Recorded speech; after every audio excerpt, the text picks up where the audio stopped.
Movie की शुरुआत में हम एक बच्चे को देखते हैं जिसका नाम है हुआओ, जो अपने फादर को मार्शल आर्ट की क्लासेस लेते हुए देख रहा होता है। उसे भी मार्शल आर्ट बहुत पसंद होता है, लेकिन उसके फादर उसे ट्रेनिंग नहीं देते क्योंकि उसे अस्थमा की प्रॉब्लम है। साथ ही हुआओ का एक बेस्ट फ्रेंड भी होता है जो रोजाना उसका होमवर्क कर दिया करता है ताकि हुआओ को ट्रेनिंग करने का समय मिल सके। हुआओ के फादर जाने माने फाइटर थे, वो पूरे टाउन में दूसरे नंबर पर आते थे। नेक्स्ट में हम देखते हैं कि हुआओ के फादर को एक फाइटर ने चैलेंज किया था और वो फाइटर भी काफी मंधा हुआ खिलाड़ी है। हुआओ ये फाइट देखने के लिए बहुत ही उत्सुक होता है। साथ ही उसे पूरा यकीन होता है कि उसके डैड ये फाइट जीतने वाले हैं और फाइट की शुरुआत में होता भी कुछ ऐसा ही है। हुआओ के डैड एक तरफा उस मुकाबले को जीत रहे होते हैं। तभी हम देखते हैं कि जैसे ही वो उस फाइटर को हराने वाले होते हैं वो खुद को रोक लेते हैं और वो कुछ सोचने लगते हैं। शायद उन्हें लगता है कि उनकी मूव से कहीं वो फाइटर मर सकता है, लेकिन इसी बीच सामने वाला फाइटर उन पर हमला कर देता है जिससे उसके फादर जीता हुआ मैच भी हार जाते हैं। हुआओ को इस बात से बहुत दुख होता है। तभी हम देखते हैं कि उसी फाइटर का बेटा हुआओ के पास आकर उसे चैलेंज करता है और कहता है कि मेरे पापा ने तुम्हारे फादर को हरा दिया है और अब मैं भी तुम्हें हरा दूंगा। हुआओ भी उसके इस चैलेंज को एक्सेप्ट कर लेता है और उन दोनों में भी फाइट शुरू होती है, लेकिन हुआओ ये फाइट हार जाता है। इसके बाद वो अपने दोस्त के साथ एक लाइब्रेरी में जाता है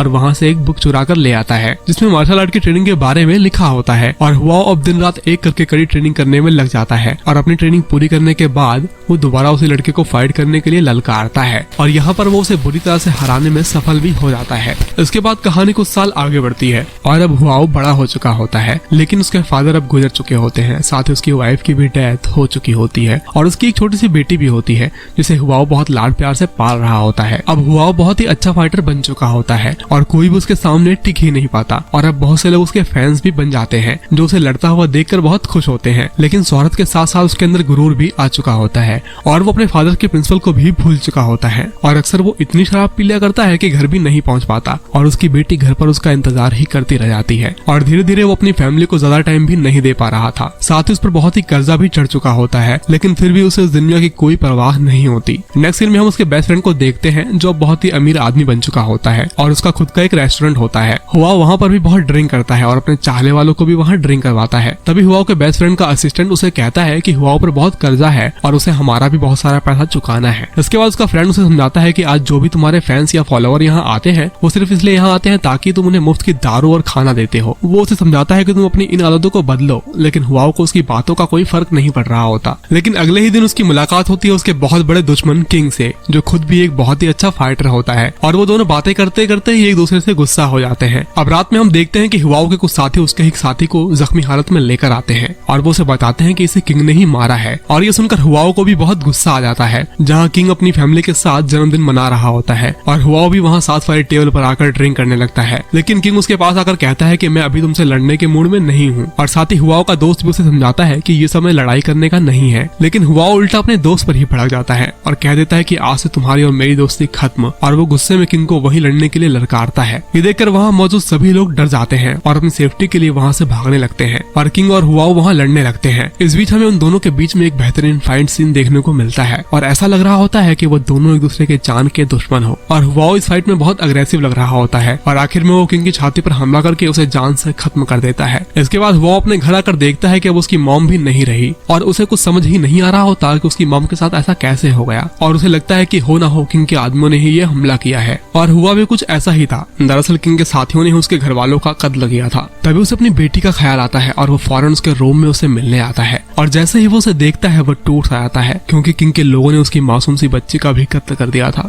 उसके आसपास बहुत खून था और उसके हाथ में एक पाउच था जो वो अपने फादर को देना चाहती थी। अब हुआओ की जिंदगी से सभी अहम लोग इस दुनिया से रुखसत हो चुके होते हैं। तभी किंग के कुछ साथी हुआओ को आकर बताते हैं कि किंग ने तुम्हारे आदमी को सिर्फ इसलिए मारा था क्योंकि उसने किंग की वाइफ के साथ बदतमीजी की थी और तब जाकर उसे एहसास होता है कि किंग ने जो भी किया था वो अपनी वाइफ की जान बचाने के लिए किया था, लेकिन उसने तो आव देखा न ताव जाकर किंग को ही जान से खत्म कर दिया और उसके पास जीने की अब कोई वजह भी नहीं होती। नेक्स्ट सीन में हम देखते हैं कि वो एक शिप के कॉर्नर में बैठ जाता है और सोचता है कि अब जहाँ उसकी किस्मत ले जाएगी वो वहीं चला जाएगा। इसके बाद 6 महीने तक वो यूं ही दर बदर भटकता रहता है। साथ ही एक दिन वो अपनी जान देने की भी कोशिश करता है, लेकिन वहाँ के कुछ लोग उसे बचा लेते हैं और वो लोग उसे अपने साथ ही ले आते हैं और उसकी देखरेख करने लगते हैं। और जब उसे होश आता है तो वो बहुत ही डिप्रेशन में होता है और किसी से भी बात तक नहीं कर रहा होता। लेकिन तभी उसकी जिंदगी में मून आती है। वो उसका बहुत ख्याल रखती है, उसकी बहुत सेवा करती है और उसे यकीन होता है कि वो बहुत जल्द ठीक हो जाएगा। और एक दिन जब वो उसके बाल काट रही होती है तो उसे एहसास होता है कि हुआओ को अब होश आ गया है और वो उसे बाहर ले आती है और नदी के किनारे उसकी साफ सफाई करती है। इसके बाद हुआओ भी उनके कबीले का ही एक हिस्सा बन चुका होता है। अब हम देखते हैं कि धीरे धीरे हुआओ और मून के बीच में नजदीकियां बढ़ने लगती हैं। नेक्स्ट सीन में हम देखते हैं कि उनके कबीले के कुछ शरारती बच्चे पड़ोस के कबीले में चोरी कर लेते हैं। इस पर कबीले वाले उनसे माफी भी मांगते हैं, लेकिन वो साफ कह देते हैं कि इन बच्चों को उनके किए की सजा जरूर मिलेगी और हर उस शख्स को सजा मिलेगी जो गलती करेगा। तभी हुआओ कबीले के सरदार से आकर कहता है कि जो भी सजा होगी बच्चों की जगह वो ले लेगा, लेकिन उसकी सजा के तौर पर सरदार उससे कहता है कि तुम्हें मुझसे लड़ना होगा। लेकिन हुआओ अब ये नहीं चाहता था कि उसके अटैक से अब कोई और भी जख्मी हो, इसलिए वो सिर्फ डिफेंस कर रहा होता है। बहुत देर तक मार खाने के बाद उसके कबीले की एक बुजुर्ग महिला उसे लड़ने के लिए इनकरेज कर रही होती है और उनकी बात सुनकर वो भी हमला शुरू कर देता है और देखते ही देखते हुआओ उसे हरा भी देता है और हारने के बाद उस कबीले का सरदार हुआओ की बहुत तारीफ करता है। नेक्स्ट सीन में हुआओ और मून उन्हीं बच्चों के साथ खेतों में बैठे होते हैं। तभी वो बच्चे उससे कहते हैं कि तुम वाकई में बहुत अच्छे फाइटर हो, तुम्हें तो हमें भी मार्शल आर्ट्स की ट्रेनिंग देनी चाहिए। लेकिन वो उन्हें सिखाने से मना कर देता है क्योंकि उसका मानना होता है कि पावर के साथ साथ लोगों को नुकसान का भी सामना करना पड़ता है और वो इस गाँव में हमेशा हमेशा के लिए शांति और अमन चाहता था। एक दिन जब मून अपने पेरेंट्स की कब्र पर जाती है तो हुआओ को भी अपने घर वालों की याद आने लगती है और वो वापस अपने घर जाने के बारे में सोचता है और वो मून को भी इस बारे में बताता है। ये सुनकर मून बहुत खुश होती है और वो मुस्कुराते हुए कहती है कि मैं तुम्हारा इंतजार करूंगी। और जब हुआओ अपने इलाके में वापस आता है तो वहाँ बहुत कुछ बदल चुका होता है। उनके देश पर बाहरी हमला हो चुका होता है और बहुत से विदेशी लोग वहाँ आ चुके होते हैं। हुआओ अपने फादर की कब्र पर जाता है और वो उनसे माफी मांगता है और अब वो समझ गया होता है कि उसके डैड ने उस लड़ाई में जानबूझकर क्यों हार गए थे, क्योंकि उसके पिता ये जानते थे कि लोग पावर की वजह से दुश्मन भी बन जाते हैं और वो ये हरगिज नहीं चाहते थे कि उनकी वजह से कभी उनकी फैमिली या परिवार पर आ जाए। और वो इतना अच्छा फाइटर होता है कि आज तक उसे कोई भी हरा नहीं पाया होता। और जब हुआओ उसके बारे में पढ़ता है तो वो भी उसे चैलेंज करने के बारे में सोचता है और कुछ साल पहले जो कुछ भी उसने किया था वो उसके लिए उसे माफी मांगता है। और इसके बाद वो किंग की फैमिली के पास भी जाता है और उनसे भी माफी मांगता है। हुआओ अपने दोस्त को बताता है कि अब मैं पहले ऐसा नहीं रहा, इन सालों में मैंने खुद को बहुत बदला है। और रिंग में वो फाइटर और हुआओ आमने सामने होते हैं। इसके बाद हुआओ की मुलाकात उस फाइटर से होती है जिससे उसकी लड़ाई होने वाली थी और आखिरकार वो दिन आ जाता है जब हुआओ की फाइट होने वाली थी और हुआओ एक एक करके धुआंधार फाइटर्स को धूल चटा चुका होता है और अब हुआओ के सामने आता है मेन फाइटर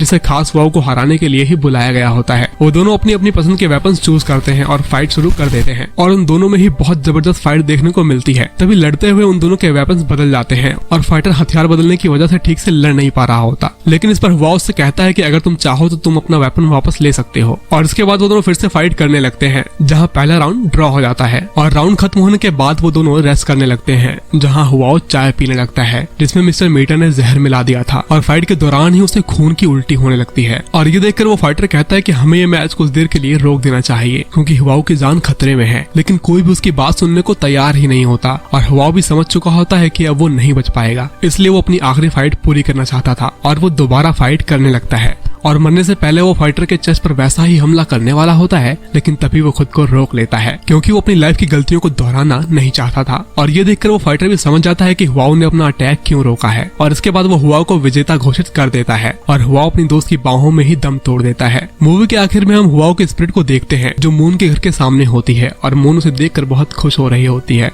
और इसी के साथ ये मूवी यहीं खत्म हो जाती है।